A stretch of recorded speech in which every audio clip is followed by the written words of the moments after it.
हाँ भाई। ठीक है। तो 13.1 को अगर तुम रिकॉल करते हो तो 13.1 में we have learn about one theorem which is called Bayes theorem. ठीक है, बेस थ्योरम के बारे में हमने पढ़ा था। ठीक है, बेस थ्योरम में जनरली होता क्या था, probability of E slash F निकालते थे। इसका मतलब कि ई के होने की प्रायिकता, जबकि एफ एक इवेंट है वो ऑलरेडी हो चुका होता है। ठीक है, फिर उसी से इंस्पायर्ड होकर के क्या आया था, एक मल्टीप्लीकेशन थ्योरम ऑन प्रोबेबिलिटी आया था। ठीक है, तो उसी का एक्सटेंशन था, इसका डॉट जो है वो इधर आ जाता था, क्रॉस मल्टीप्लाई कर दो तो ये हो जाता था। ठीक है, इसी का मैंने दो रूप दिया था, दो फॉर्मेट बताया था कि इसमें ना ये पी एफ भी हो सकता है यहाँ पे, और अगर यहाँ पे पी है तो ये दोनों एक दूसरे में चेंज हो जाएंगे, पी एफ स्लैश ई हो जाएगा, तो दोनों का आंसर सेम ही होगा। ठीक है, ये एग्जैक्टली मैं क्या कहना चाह रहा हूँ वो अभी मैं लिख के दिखा देता हूँ। ठीक है। सॉरी। मैं जो कहना चाह रहा हूँ वो ये लिख के दिखा देते हैं, just give me one more minute. Where is the pen pen. Oh, ये मैंने कनेक्ट ही नहीं किया। Well done.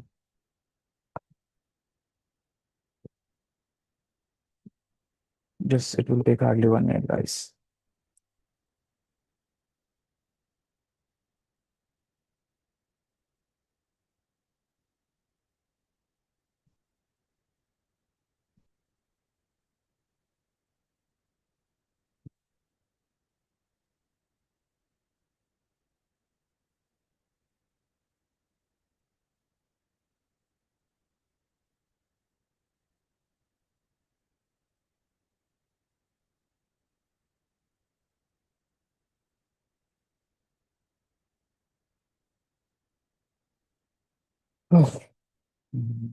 So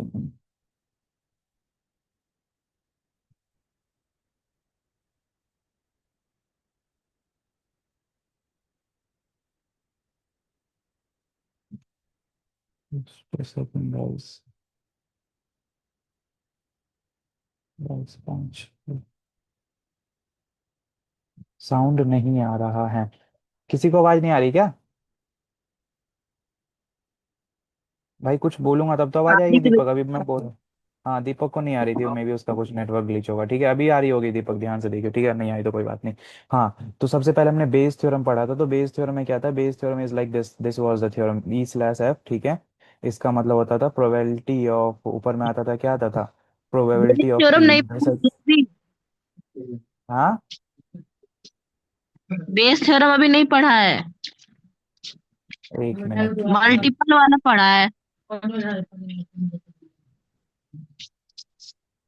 multiple theorem, multiplication theorem. अच्छा। हाँ ठीक है, बेस थ्योरम अभी तक आया नहीं, अभी हमने कंडीशनल प्रोबेबिलिटी पढ़ा था, वो मेरे माइंड से स्किप हो रहा है। ये जो हमने पढ़ा था ना, ये कंडीशनल प्रोबेबिलिटी है, मतलब सह प्रतिबंधित प्रायिकता।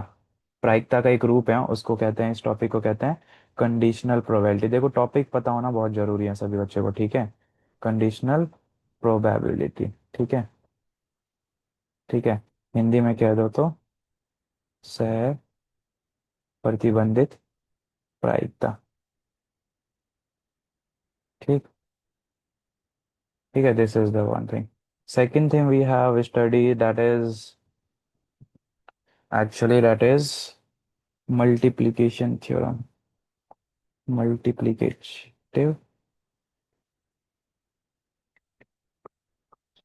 थ्योरम। ठीक है, सो मल्टीप्लिकेशन थ्योरम कुछ नहीं कहता, इसी का उल्टा हो जाता है। ठीक है, उल्टा नहीं, क्रॉस मल्टीप्लाई हो जाता है। अगर यहाँ पे एफ है तो यहाँ पे क्या हो जाएगा, ई स्लैश एफ। ठीक है, या फिर इसी को तुम अगर यहाँ पे ई कर देते हो तो यहाँ पे क्या आ जाएगा, एफ स्लैश ई। इस स्लैश का मतलब आई होपफुली सबको पता हो। ठीक है। ओके। एक फिर आ जाता है इंडिपेंडेंट इवेंट, स्वतंत्र घटनाएं क्या होती है। ठीक है, स्वतंत्र इंडिपेंडेंट इवेंट जो होती हैं वो, अगर यही मल्टीप्लिकेटिव थ्योरम का जो आंसर अगर ऐसे आना जाए, ठीक है, स्वतंत्र घटना। ठीक है, नाम याद रखना, अपने नोट्स बना लेना। ठीक है सभी बच्चे, इंडिपेंडेंट इवेंट्स। ठीक है, तो वो क्या आ जाता है, अगर यही जो है तुम्हारा इंटरसेक्शन जो है, वो इंटरसेक्शन डायरेक्ट अगर इसी के अलग अलग इंडिविजुअल प्रोबेबिलिटी के डॉट प्रोडक्ट के बराबर आ जाता है तो उसको हम क्या कहते हैं, उसको हम कहते हैं इंडिपेंडेंट इवेंट्स कह देते हैं। ठीक है जी। तो this is the crisp summary of exercise first and exercise second, ये छोटी सी समरी है एक्सरसाइज वन और एक्सरसाइज टू है। एक्सरसाइज वन और टू के जो टॉपिक्स है वो इसी के आसपास घूम रहे होते हैं, ठीक है। तो क्वेश्चंस करते हैं। 13.1 होपफुली कंप्लीट ही कर दिया होगा तुम लोगों ने। 13.2 देखते हैं। हे भगवान।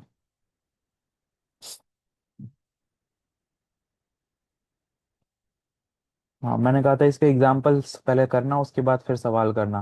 ठीक है, तो मुझे को बताओ 13.2 में से 18 सवाल है, 18 में से किस किस के कितने क्वेश्चन हो गए, जल्दी बताओ दो एक बार।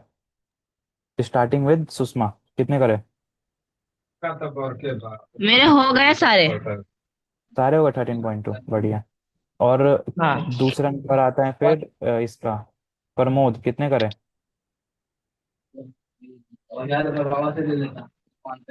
प्रमोद कितने करे सवाल 13.2 के? प्रमोद कितने सवाल कर लिए भाई? साउंड नहीं आ रहा है। 12 सवाल। 12 सवाल कर लिया, बढ़िया। गुप्ता जी आपने कितने करे?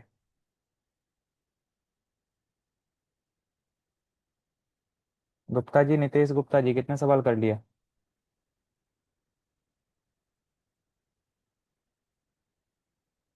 नितेश गुप्ता जी।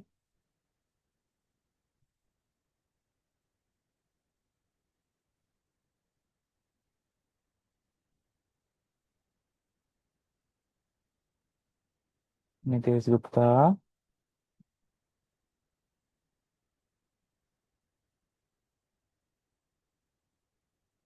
13.1 कंप्लीट तो हो गया, उसके बाद 13.2 की बात चल रही है। मैं ऐसा ही सोच रहा हूँ ये जो नितेश के भाई आदित्य ने, प्रमोद ने बताया है, ये 13.2 का बताया है। 13.1 तो भाई हो गए, है ना। 13.2 के बारे में पूछ रहा हूँ मैं। मुझे 13.2 का आंसर चाहिए नितेश। 13.1 तो बच्चों का सवाल था। कितना कर लिया, क्या कह रहे हैं बच्चा? एक्सरसाइज बांटा है, क्या लिखे भेजे सुषमा, और डिलीट भी कर दिया।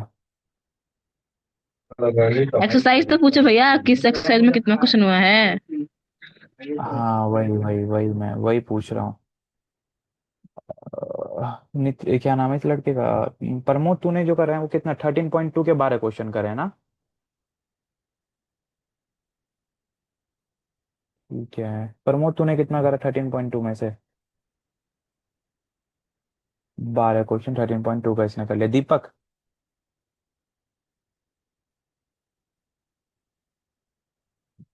दीपक जीरो। बहुत सुंदर।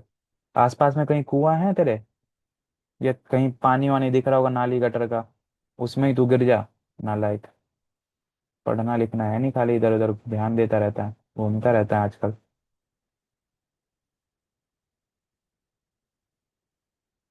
भाई पढ़ाई लिखाई पे ध्यान दे। और जीरो क्वेश्चन, ये क्या मतलब हुआ जीरो क्वेश्चन करने का यार?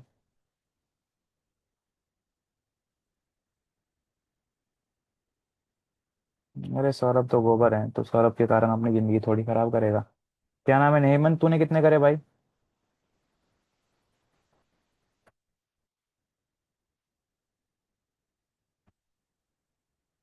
हेमंत दादा, हेमंत दादा। हेमंत उठ जा भाई सो के, और बता कितने करे, हेमंत अभी गया। है? निकल गया। नहीं चलो है। ठीक है, कोई बात नहीं। चलो ठीक है, कोई बात नहीं। तो अभी हम क्या करते हैं ना, अभी हम ना बेस थ्योरम का स्टार्ट करते हैं, और जिसका 13.2 तक कंप्लीट ना हो, कल कॉपी चेक करवा लेना। और जिसके क्वेश्चंस कोई अटक रहे हो ना, वो पूछ लेना सुषमा से, ठीक है, क्योंकि उसने सारे कर लिए हैं, ठीक है। और कुछ क्वेश्चंस अगर नहीं होंगे तो वो मेरे लिए बचा लेना, दैट विल बी फाइन, ठीक है। अभी हम बेस थ्योरम स्टार्ट कर देते हैं, चलेगा क्या? बेस थ्योरम स्टार्ट कर दे तो। हाँ भैया। बाकी बच्चे क्या कहते हैं, स्टार्ट कर दें? मुझे पूछना है कल। हाँ, सुषमा से पूछ लियो कुछ क्वेश्चंस, ठीक है, और अगर ना बताएं तो तू मेरे को बता दियो, फिर मैं इसको बता दूंगा यहीं से बैठे बैठे। चलो, तो Bayes theorem we can start, right?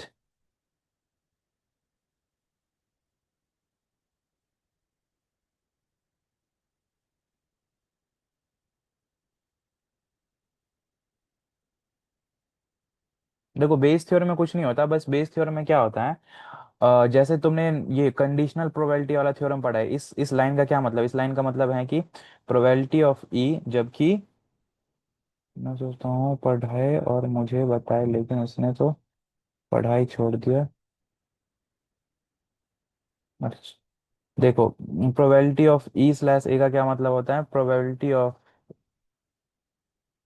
ई जबकि ए इवेंट हो चुका हो, ठीक है। प्रोबेबिलिटी ऑफ ई जबकि ए इवेंट हो चुका हो, ठीक है। तो होता क्या है, निकालते कैसे हैं? इसको निकालने का क्या रूल है?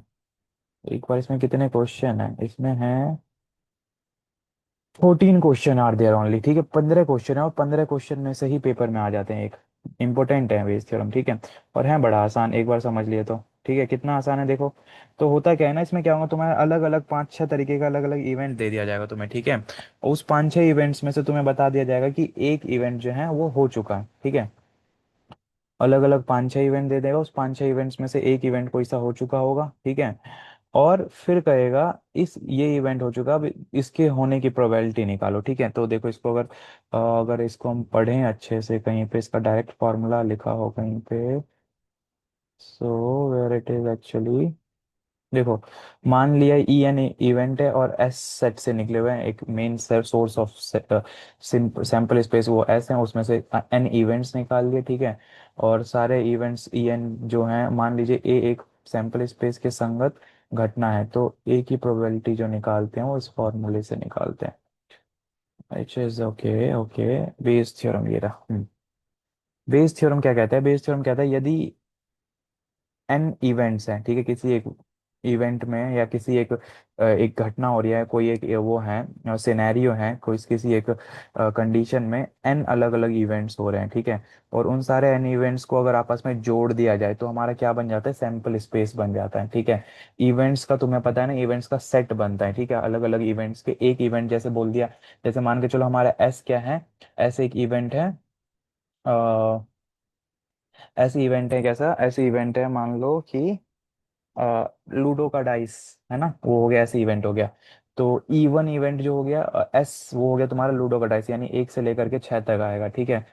अब एक इवेंट में उसमें E1 लिखता हूँ, E1 में लिखता हूँ 2 से डिविजिबल, तो उसमें क्या क्या आने वाले? 2 आएगा, 4 आएगा, 6 आएगा, ठीक है। उसके बाद उसके बाद लिखूंगा E2 में कहता हूँ लेट सपोज ऑड नंबर्स, तो क्या आएंगे? 1 आएगा, 3 आएगा और 5 आएगा, ठीक है। E3 में कहता हूँ 3 से डिविजिबल, ठीक है, तो वो क्या आएगा? 3 आएगा, 6 आएगा।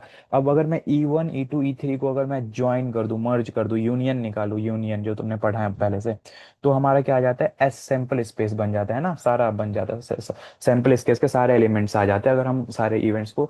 तो अगर इस तरीके के तुम्हारे पास कुछ इवेंट है, 2 इवेंट है, 4 इवेंट है, 5 इवेंट है, जितने भी एन इवेंट्स हो सकते हैं, ठीक है, वी आर नॉट श्योर, तो we are taking it as an event, ठीक है। तो अगर एन इवेंट है, उनमें से देख रहे हो ये लिख रखा है ना, ये लाइन, सारे को यू जितने भी एन इवेंट्स है सबको यूनियन करने पे क्या बन जाना चाहिए? सैंपल स्पेस बन जाना चाहिए, ठीक है। और ए कोई घटना है जिसका तुम्हें प्रायिकता निकालना है, उन इवेंट्स में से कोई एक ए घटना है, उसका तुम्हें प्रायिकता निकालना है, तो इस तरीके से तुम निकालोगे, ठीक है। E1 E2 E3 E4 इस तरीके से निकालोगे, ठीक है।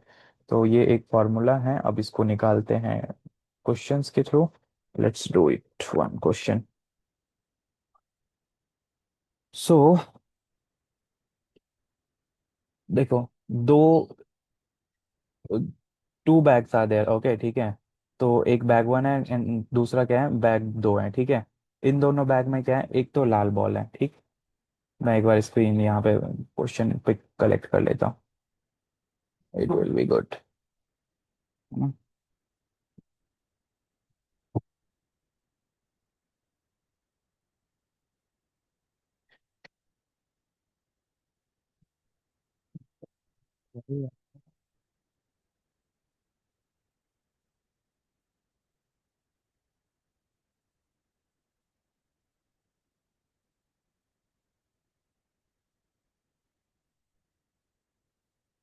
अरे यार, ये तो स्क्रीनशॉट ही नहीं आ रहा।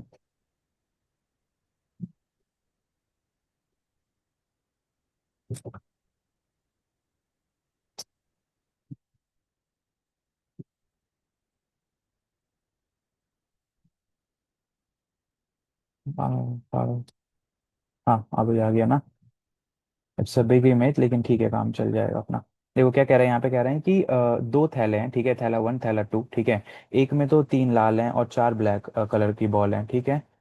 तो जबकि थैले 2 में 5 रेड और 6 ब्लैक हैं, ठीक है। अच्छा, थैले वन में ये बॉल्स हैं और थैले टू में ये इन कलर्स की गेंद है, ठीक है। अब कह रहा है किसी एक थैले में से रेंडमली एक बॉल निकाला जाता है, ठीक है, जो कि रेड रंग रंग का है। हमें ये बात पता चली है कि वो बॉल जो है वो रेड रंग कलर का ऑलरेडी है, ठीक है। तो इस बात की क्या प्रोबेबिलिटी है कि वो थैले दो से निकाली गई हो, ठीक है। तो देखो यहाँ पे टोटल इवेंट मतलब वो हमसे पूछ रहा है कि थैले दो से निकाली गई है, ठीक है। तो यहाँ पे तुम्हें दो इवेंट मानना पड़ेगा, ठीक है, और या तो थैला वन होगा या थैला टू होगा, ठीक है। और जो तुम्हारा इवेंट ए है, ए क्या है, ए जो है तुम्हारा जो घटना हो चुका है, और घटना क्या हो चुका है, घटना जो हो चुकी है वो घटना क्या है, हमें हमें पता है कि जो हमारा बॉल है ना वो क्या है, लाल रंग की है, ठीक है, क्योंकि बता दिया गया ना जो कि लाल रंग की है। तो देखो यहाँ पे क्या क्या हो सकता था, वैसे इवेंट्स को अगर देखा जाए तो क्या क्या हो सकता था। पहला हो सकता था थैला वन से आना बॉल या थैला दो से आना, ठीक है। दूसरा इवेंट हो सकता था वन थैला टू, ये दो इवेंट हो गए। और इवेंट्स हो सकते थे रेड बॉल और ब्लैक बॉल, एक टोटल चार इवेंट्स हो सकते, ठीक है। बट इन चार इवेंट्स में से दो इवेंट्स एक तरीके के हैं, दो इवेंट्स एक तरीके से, यानी थैला वन सेलेक्ट होना और थैला टू सेलेक्ट होना, वो दोनों एक तरीके का हो गया, ठीक है। और जो रेड बॉल और जो ब्लैक बॉल है वो एक तरीके का हो गया, ठीक है, वो एक जैसे एक कैटेगरी के इवेंट है, ठीक है। अब इसमें जो हमें पता चल चुका है, जो इवेंट हो चुका है, जो कंडी बेस थ्योरम का जो बेस है, बेस थ्योरम का जो बेस है वो यही है। बेस थ्योरम का बेस ये कहता है कि एक इवेंट जो हो चुका होता है, लेट सपोज तुम्हारे तुम्हारे पास एन इवेंट है ना, तो फॉर्मूला यही कहता है कि अगर तुम्हारे पास एन इवेंट्स हैं तो एन इवेंट्स में से जिसका तुम प्रोबेबिलिटी निकालोगे, लेट सपोज ई आई का प्रोबेबिलिटी निकालोगे, और जबकि ए हो चुका होता है, ठीक है, तो इसका फॉर्मूला बनता है, नीचे में तो सबका समेशन आ जाता है, सारे सारे इवेंट्स का नीचे में जोड़ आ जाएगा, ठीक है, जितने भी इवेंट्स है सबका समेशन आ जाएगा, जोड़, ठीक है। वो कैसे आता है, ए slash E one, probability of E one, तिरछा का लिखा है मेरा, ई वन प्रायिकता और फिर प्रायिकता of A slash E one, ठीक है, प्लस प्रायिकता ऑफ ई टू, मतलब दूसरा इवेंट, इंटू प्रायिकता of A slash E two, ठीक है। और ऐसे ऐसे करते करते करते करते करते जितने भी इवेंट्स है ना तुम्हारे पास, जैसे यहाँ पे हमारे बुक में दो इवेंट्स होने वाले हैं, ई एन आ जाएगा और प्रायिकता of A slash E n आएगा, ठीक है। और ऊपर में जो होगा वो ऊपर में क्या होने वाला है, ऊपर में तुम्हें मिलेगा ये सिंपल प्रायिकता ऑफ जिस प्रोबेबिलिटी उस चीज का जिसका तुमसे निकलवा रहा हो, ठीक है। अभी कर सवाल ये मैंने बेस थ्योरम का फॉर्मूला लिखा है अभी, ठीक है। अब ये करते कैसे हैं वो मैं बताता हूँ, डोंट वरी, ज़्यादा परेशानी की बात नहीं है, थोड़ा सा फॉर्मूला अजीब सा होता है, बट जब हम क्वेश्चन करते हैं तो आसान होता है, बहुत आसान क्वेश्चन होता है, ठीक है। तो एग्जाम्पल नंबर 16 है आई गेस, ठीक है। तो हमारे पास दो इवेंट है, ठीक है, एक इवेंट ई वन को मैंने कह दिया थैला फर्स्ट, ठीक है, बैग वन, और ई टू को मैंने कह दिया थैला दो, ठीक है। अब सभी बच्चे मेरे को अपने आप सोच के बताओ बुद्धि से कि अगर मैं प्रायिकता ऑफ ई वन निकालूं, प्रायिकता ऑफ ई वन मतलब क्या, थैला वन का सेलेक्ट होना, प्रायिकता ऑफ ई टू मतलब क्या, थैला दो का सेलेक्ट होना, क्योंकि यहाँ पे दो ही थैले हैं तो थैला वन के सिलेक्ट होने की प्रोबेबिलिटी कितनी होगी, एक बटे दो, है ना। और हाँ। प्रायिकता थैला दो के सेलेक्ट होने की प्रोबेबिलिटी क्या होगी, वो भी एक बटे दो, है ना, क्योंकि भाई दो ही ऑप्शन है तो दो में से कोई तो एक सेलेक्ट होगा ही, तो इसीलिए इनकी प्रोबेबिलिटी क्या होगी, एक बटे दो, ठीक है। अच्छा, ए इवेंट जो है वो ए इवेंट क्या है, रेड बॉल का आना, रेड बॉल का सिलेक्शन, रेड बॉल सिलेक्शन, ठीक है। तो अब देखो, बुक वाला भाई हमसे पूछ रहे हैं, क्या पूछ रहे हैं, थैला वन पूछ रहे हैं और थैला टू। तो बुक में कुछ स्ट्रेट फॉरवर्ड क्वेश्चन में दे रखा है कि अ, इस बात की क्या प्रायिकता है कि जो तुम्हारा रेड बॉल निकला है ना वो किससे, थैला दो से निकला है। तो तुम्हारा क्या निकला है, रेड बॉल निकल चुका है, यानी कि रेड बॉल निकल चुका है तो वो इस तरफ आएगा। और किससे निकला है, थैला टू से निकला है, तो ई टू यहाँ पे आ जाएगा। अब ये बेस थ्योरम का बेस बन रहा है, बेस थ्योरम में अब क्या करोगे, बेस थ्योरम के बेस के अकॉर्डिंगली यहाँ पे आएगा ई टू, फिर ए स्लैश ई टू आ जाएगा, समझे। और नीचे में ये चीज सेम आएगा, जितने भी इवेंट्स है सबका समेशन होता है, जोड़ होता है, ठीक है। सॉरी, ठीक है जी, E two A slash E two, ठीक है। So this is how you have to calculate it. तो ई वन ई टू तो मैंने निकाल के दे ही दिया तुम्हें। अब अगर मैं तुमसे पूछूं कि मुझे बताओ probability of A slash E one बताओ, इसका क्या मतलब है, इसका मतलब ये है थैला वन सेलेक्टेड है और ए का मतलब क्या है, रेड आने की प्रोबेबिलिटी। तो थैला वन से रेड बॉल आने की प्रोबेबिलिटी बताओ। तो उसके लिए तुम्हें पता होना चाहिए कि थैला वन में रेड बॉल कितने हैं। तो थैला वन में अगर देखा जाए तो बैग वन में जो रेड बॉल है, ठीक है, 3। बैग वन में 3 रेड है। और 3 ब्लैक है कितने हैं? भैया। ब्लैक 4। कितने हैं? 4 4। ब्लैक है। 4 ब्लैक है, this is the bag first. And bag two में कितना है रेड बॉल? बैग 2 में 5 रेड बॉल है। 5 रेड है। और ब्लैक कितने हैं? 6। 6 ब्लैक है, ठीक है। तो अभी जो हम यहाँ से रेड बॉल निकालेंगे, प्रोबेबिलिटी निकालेंगे, अब देखो थैला वन से इस T A slash E one का मतलब क्या है, थैला वन से रेड बॉल आना, तो 3/7 होगा, है ना। और थैला टू से रेड हाँ। बॉल आने का क्या प्रोबेबिलिटी है? थैला टू से रेड बॉल आने की प्रोबेबिलिटी कितनी है? 5/11, राइट। इन सारे वैल्यूज का, अब हम्म। तुम्हारे पास सारे वैल्यूज हैं, इसमें उठा के पटक के रख दो और सीधा तुम्हारे पास आंसर आ जाएगा फटाक से। चलो करते हैं। 1/2 A slash E two, A slash E two मतलब 5/11 अपॉन में ई वन, यानी कि 1/2 इंटू 3/7, ठीक है। समझ में आया? एक बार दोबारा से बता दूंगा, ठीक है। प्लस 1/2 इंटू 5/11, ठीक है। तो ये बचेगा तुम्हारा 5/11 अपॉन में 11 7 जा 77, और यहाँ पे 33 प्लस का 35, 33 + 35 कितना होता है? 70 में 2 कम, 58। 5/11 अपॉन में 58, 70 में 2 कम तो 68 होता है ना। 68/77, ठीक है। फिर कर जाएगा 7 बार में, तो 35/68, ठीक है। 3 के टेबल से कटेगा नहीं, तो ये इसका प्रोबेबिलिटी हो जाएगा, ठीक है। 65/68, 35/68, एक बार आंसर देख लो, ठीक है। तो देखो भाई, सही क्वेश्चन है। में कुछ नहीं था। क्वेश्चन पढ़ो एक बार। क्वेश्चन पढ़ने के बाद सबसे पहले क्वेश्चन में एक बार ध्यान से पढ़ो। कह रहे 2 थैले हैं, 2 थैले में से एक में 3 रेड है, 3 ब्लैक बॉल है। जबकि थैला दो में 5 रेड, तो पहले कंडीशन बता दे कि इतने इतने थैले में, ये कहानी है, ठीक है। अब कह रहे एक बॉल रेंडमली निकाला गया, और निकाला गया जो बॉल है वो रेड है, क्योंकि ये इवेंट हो चुका है, तो उसको हम ए से डिनोट कर देते हैं। इसका मतलब वही, तुम्हारे एन अलग अलग इवेंट्स हैं, एन इवेंट्स में से एक इवेंट हो चुका होता है, ठीक है। एन इवेंट्स में से एक इवेंट हो चुका होता है, ठीक है। यानी कि थैला वन और थैला टू दो अलग अलग इवेंट्स है। अब किसी एक इवेंट में से, मतलब जो जो पॉसिबल इवेंट है, वो इसमें भी हो सकता था, इसमें भी हो सकता था, वो किस से हुआ है वो चीज अगर हमें प्रेडिक्ट करना हो, तो रेड बॉल तो आ गई, उसको हमने ए में डाल दिया। अब वो किस से हुआ है, वन से हुआ है या इवेंट टू के थ्रू हुआ है, ठीक है। तो वही है, तो वो हमें प्रेडिक्ट करना होता है। रियल केस सिनेरियो में अगर तुम देख लो, तो मान के चलो कोई मटकी वाला वो जो होता है ना, मटकी फोड़ने वाला प्रोग्राम चल रहा है, ठीक है। अब मटकी फोड़ने वाले प्रोग्राम में कि 5 टीम है, ठीक है। अब 5 टीम में से किसी एक टीम ने मटकी फोड़ दी है, ठीक है। अब तुम्हें निकालना है किस टीम ने फोड़ी है, वो तुम्हें निकालना है, ठीक है। तो उस काइंड ऑफ कंडीशन होगा, ठीक है।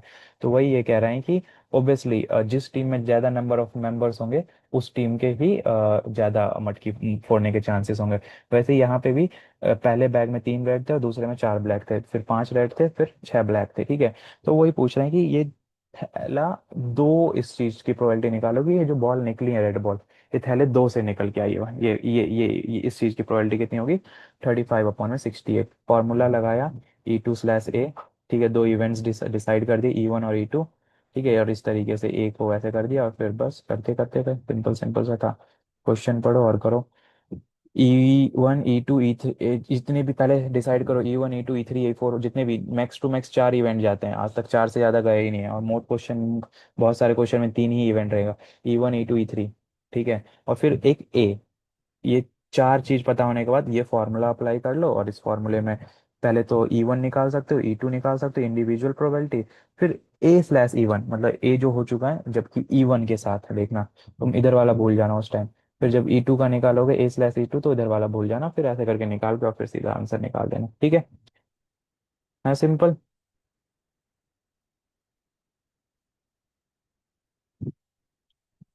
स्क्रीन।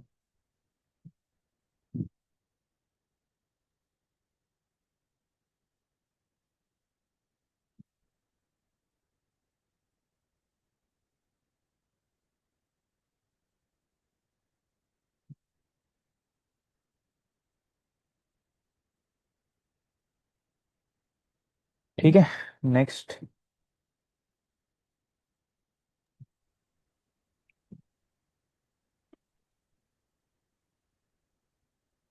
नेक्स्ट देखो सारे यही किसी में तीन डब्बे हैं, ठीक है, सिक्के रखे हुए, दो सिक्के रखे हुए हैं, तो तीन डब्बे, पहला डब्बा, दूसरा डब्बा, तीसरा डब्बा, ठीक है। तीन डब्बे हैं और फिर उसमें सिक्के निकालने हैं, ठीक है। सोने का सिक्का है, चांदी का सिक्का है। तो पहले एक काम करो, एग्जांपल्स कर लो इसके, फिर हम एक्सरसाइज करेंगे। तो आज बस इतना ही कर लो, एग्जांपल्स प्लस बेस थ्योरम को पढ़ लेना, और जो तुम्हारा पिछला काम है एक वो कर लेना। मिनट, क्या परसेंटेज बोल रही वाला हो? एक बता दो। परसेंटेज कुछ नहीं होता परसेंटेज वाला। सुषमा, परसेंटेज वाले सवाल में ना बस इसको पॉइंट को पीछे खिसका दे, जैसे है ना ABC, तो ये इवेंट A1 हो गया, E2, E3। E1 की प्रोबेबिलिटी है वो 25%, इसका मतलब 0.25 होता है, ठीक है। परसेंटेज को 2 पॉइंट पीछे खिसका देगी तो वो प्रोबेबिलिटी बन जाता है, सिंपल।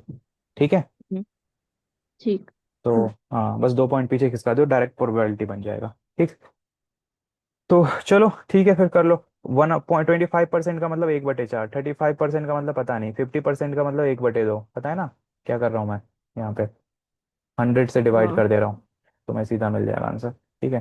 प्रोबेबिलिटी आ जाएगा डायरेक्ट, या 2 पॉइंट पीछे खिसका दो to get the direct probability. ठीक है, फिर इतना ही कर लो, ठीक है। अपना पुराना काम कंप्लीट कर लो और इस एक्सरसाइज के एग्जांपल्स कर लेना। अगर इसके एग्जांपल्स किसी ने सारे कर लिए तो कोई बच्चा मेरे से एक क्वेश्चन नहीं पूछेगा, मैं तुम्हें लिख के दे सकता हूँ, ठीक है। बस इसके एग्जाम्पल में इतना पावर है, सारे एग्जाम्पल्स होने चाहिए। हाँ भाई, ड्रॉप कर जा दीपक, और सवाल कर लियो बस, ठीक है। डजेंट मैटर सौरभ कर रहा है नहीं कर रहा, सौरभ कर रहा है, अच्छे अच्छी बात है, जो पढ़ रहा है अच्छी बात है, जो नहीं पढ़ रहा है और अच्छी बात है, ठीक है। अपना तुम लोग अपना अपना ध्यान रखो सब बच्चे, दोस्त हैं, ठीक है, अच्छे से कर सकते हो, take care, but it's not like कि अपना बर्बाद करें। चलो, good night, let's catch up tomorrow, ठीक है। बाय, सो जाओ। सो जाओ नहीं, पढ़ाई करना।